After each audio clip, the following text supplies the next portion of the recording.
Hello guys, welcome once again to Study Money, and in today's video we will show you how to increase or decrease your withdrawal limit and your purchase limit.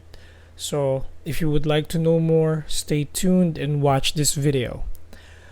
So guys, presuming na nakalogin ka na in your BPI Online account, so you will see here a bunch of options. Merong home, my accounts, transfer money, payments or load, investments, account maintenance, and other services.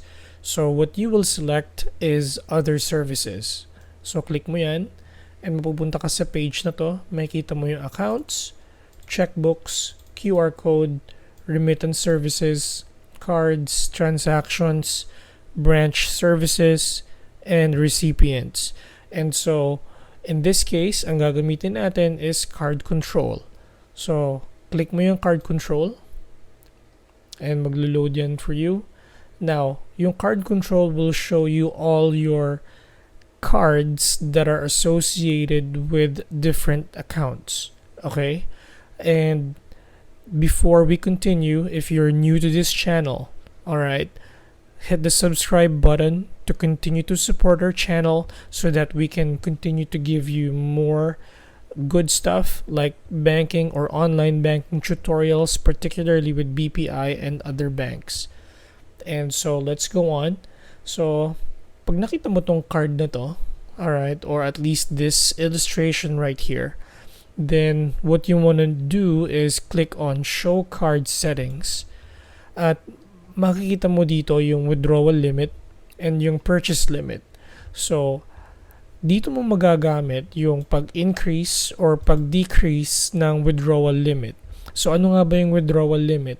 So, kung kailangan mo mag-withdraw sa ATM, okay, ng higit pa dun sa pangangailangan mo or more than what you need. So, typically, by default, ang withdrawal limit mo is 20,000 and pwede mo siyang i-increase to 30,000, to 40,000, 50,000, and or 60,000. Okay? And ganun din sa purchase limit, and we'll discuss that a little bit more later on.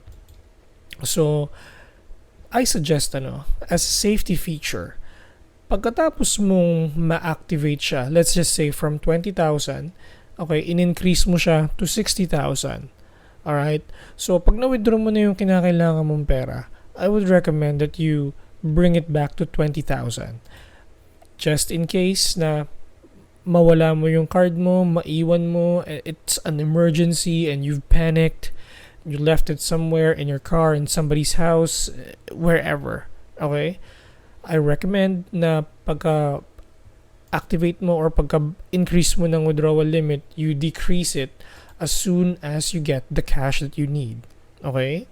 So, pwede yung 2 consecutive days na dalawang tig 60,000 at let's just say, yun na yung kailangan mo. Then, you bring it back to 20,000. Okay? So, mapunta naman tayo ngayon sa purchase limit. So, ano nga ba tong purchase limit?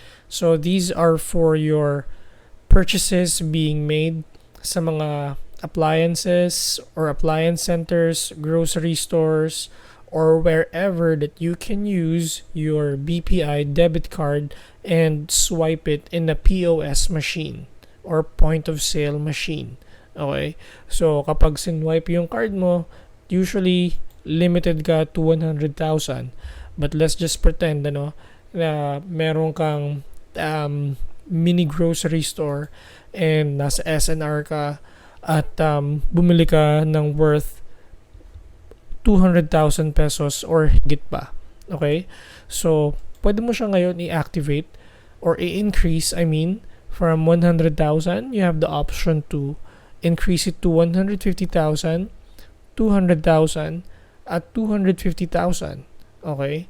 So, once na magawa mo na yan at once na ma-purchase mo na yung kailangan mong i-purchase, just like what I advised you with the withdrawal limit, okay, ibalik mo din siya agad sa 100,000. So, nagamit mo na kung magkano yung kailangan mo for that transaction, then I would recommend that you bring it back to its default. Okay? So, nga pala, before you increase that or before it happens. So, ito example if I increase my purchase limit to 250,000 or a quarter of a million pesos, ang mangyayari niyan is it's going to ask you for an OTP or a one-time PIN. Okay? So, magsisend yan ng 6-digit code sa cellphone mo para ma-activate mo siya completely or ma-increase mo siya completely, whether it's your withdrawal limit or your purchase limit. Same thing holds true kung magde-decrease ka, hihingian ka rin yan ng OTP. Okay, in this video, we'll cancel it and we will not push through. So, guys, I hope that you found this video helpful. And if you do, please hit the like button here. And if you have any questions, comments, clarifications, suggestions, or anything at all, or any video that you would like for us to cover, particularly with online banking tutorials, write it down in the comments section below. And if you have not already, please continue to support our channel by subscribing. And feel free to share this video to anybody as well. So, as always, we'll see you in the next video.